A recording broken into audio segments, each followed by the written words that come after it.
We're like 5 feet apart. It's like that movie. It's like the hot tub video. Please, can you scoot a little closer? Babe, I'm comfortable. Dude, you're gonna crush my leg. Okay. Hi everyone, welcome back to my channel today. Hi everyone, welcome back to my channel. Today, Jaydon and I are going to be sharing 12 things we've learned in our 12 months of marriage.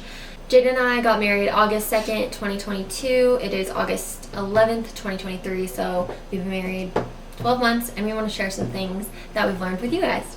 Okay, first thing I want to start off with is an interesting thing I was talking to my friends about recently, but I think things that you're attracted to at the beginning of a relationship can become places of tension later in the relationship. I think the characteristics that you have, a lot of time you're looking for something opposite of that because you're like, oh my gosh, that's so unique how you do that. That's not the way that I would do that. I think that can be something you start off loving when you're like dating and stuff, and then in marriage when you're living together, then it can be kind of difficult. So for us, I feel like there are certain things where in dating I was like, oh my gosh, this is so awesome. Jaydon is like so chill. He doesn't care about anything. Like he's just so go with the flow. But then now sometimes I'm like, okay, can you like care, be on top of things, stuff like that. Do you agree with that? What do you think for me? That's not on my list, but I agree. You do agree? What would the characteristic be? That I'm like uptight or something? I don't know. I didn't really think of that. I haven't really thought about it. Okay, well, but it makes sense. Can you think about it? It makes sense. It makes sense? Yeah. Gotcha. Yeah, well, I guess my first one's kind of similar. But that there's like a lot of learning. They don't really get to really know somebody until you live with them. And so like just like day-to-day stuff and how people react to certain things when things go wrong or something around the house or around the apartment. Just like a lot of routine stuff that you really learn. And it's just a lot of learning, not that it's a bad thing, but yeah, I think particularly for us, especially like for Jaydon, he's much more of a clean freak or like a neat and tidy person than I am. And so I don't know, I feel like that's what you're kind of referring to, is that there's just certain things where he has a specific order and I don't really follow that order. And I was an only child my whole life and I kind of got to like have all the space to myself and do what I wanted with it.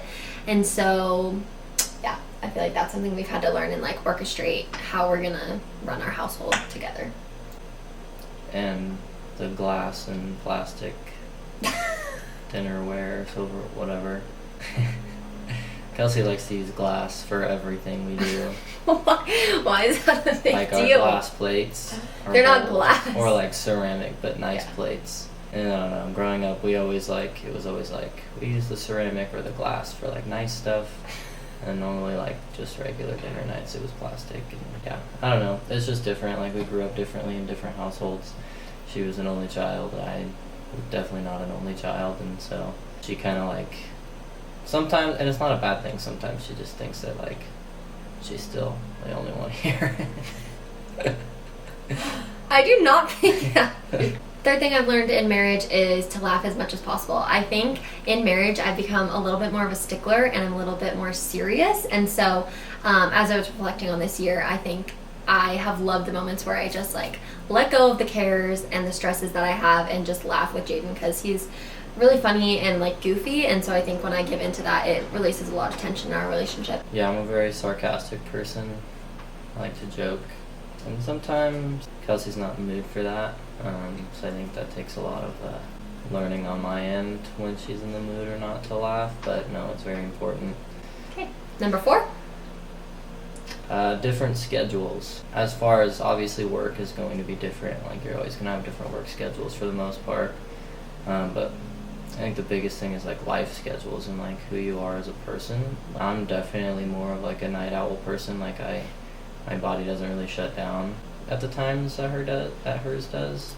And so I'm always up late and she's in bed. It's just different and it takes a lot to get used to, but just different schedules on things and when things should be getting done, or like if something needs cleaned or something needs to be done, like what's your schedule on that, if you like to get it done right away or schedule it or push it off. You know, it just takes a lot of adapting. Number 5, I think this is huge for Christian couples, and it's definitely a hard practice for us, but I think just praying in general, whether it's together, separately, for each other, about each other, all the things. Something we do try to implement is praying before dinner every night. I think that's been really helpful, just to have that time to remember the Lord, give thanks to Him, and a lot of times we'll kind of give thanks to the other person, like through the prayer, and so that can be really important. Okay, number 6.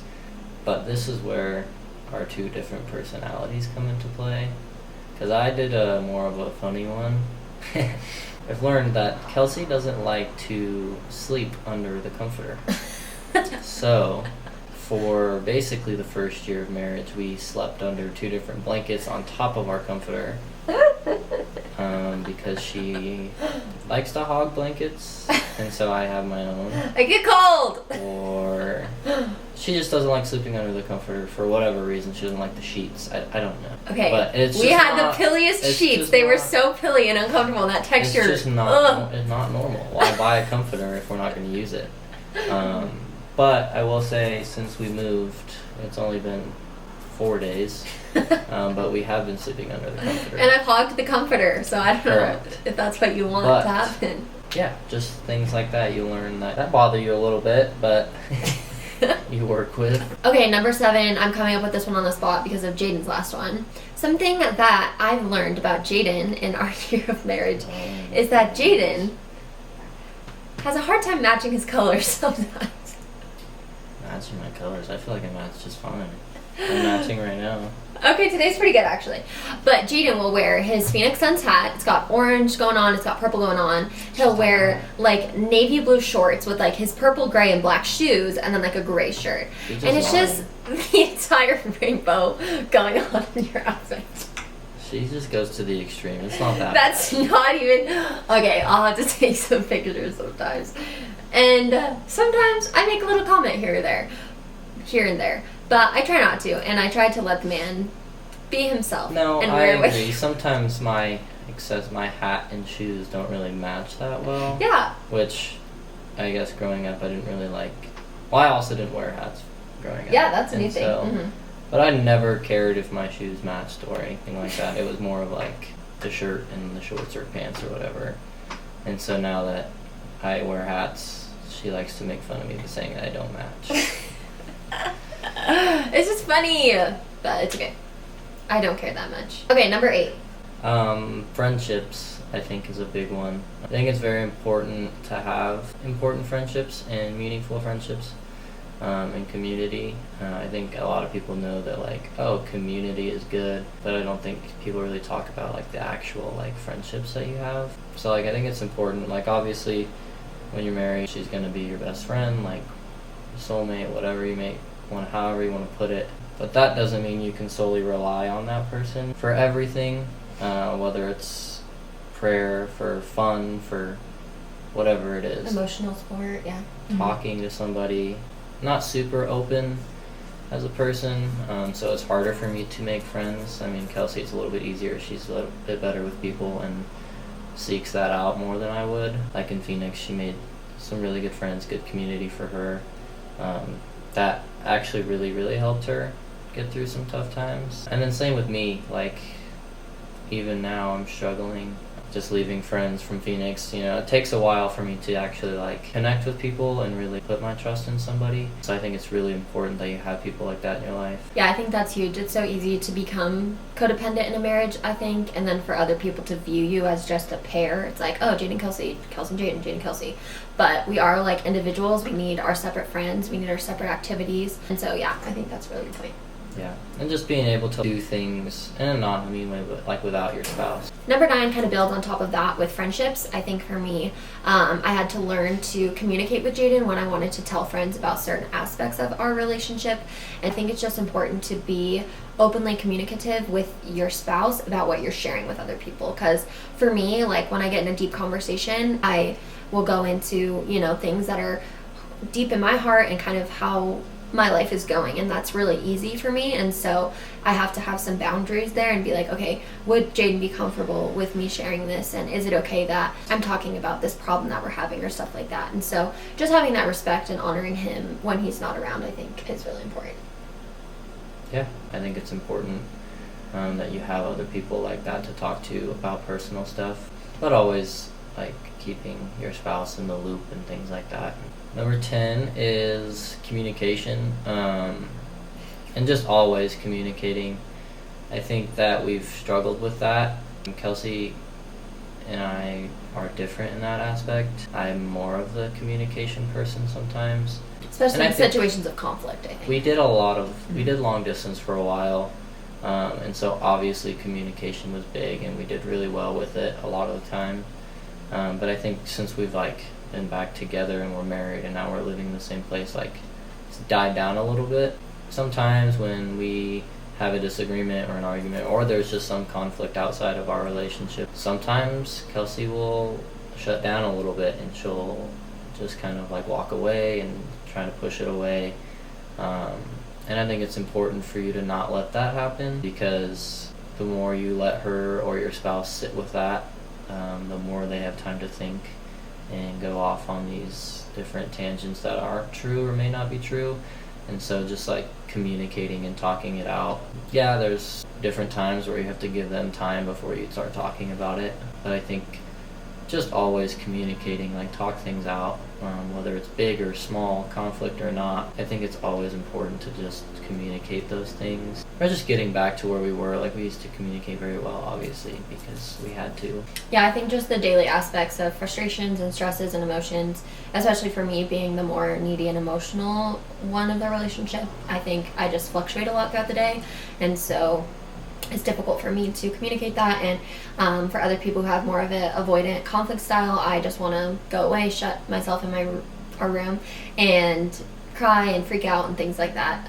But Jaydon has been good at lovingly kind of pushing me to stay in the room, have the conversation, and kind of work things out, even if it kind of gets ugly, just kind of figuring it out. Number 11, again, we went in similar orders, good job, but my number 11 was communicating the mental load. And so I don't know if any of you guys have heard of this, but I've seen some people on the internet talk about kind of the mental load that a female can carry sometimes. It can be, just the planning, the assessing, the inventory taking, the managing, all of those kinds of things that are unseen that are going on in a woman's brain. So I think that's something that really recently I've learned that I need to communicate, where just saying hey, I'm trying the best that I can. I already have dinner planned out for the whole week. I'm thinking of what chores need to be done, just things like that are going on in my mind that I need to tell him, so that he sees that I'm putting effort into the relationship, and that, if I left some dirty dishes out, or if I haven't picked up my clothes yet, there's other things that I'm doing. I'm not just completely being lazy. It's usually just more mental. Yeah, and I think it's hard too, because I'm way more introverted and totally okay with just keeping to myself and being by myself for long periods of time. And I think that's hard on her a lot of times. It's knowing somebody's love language, and that comes with communicating too, what she's talking about and what goes on in her brain. Okay, Jaydon accidentally just did 5, so I'm going to do our last one.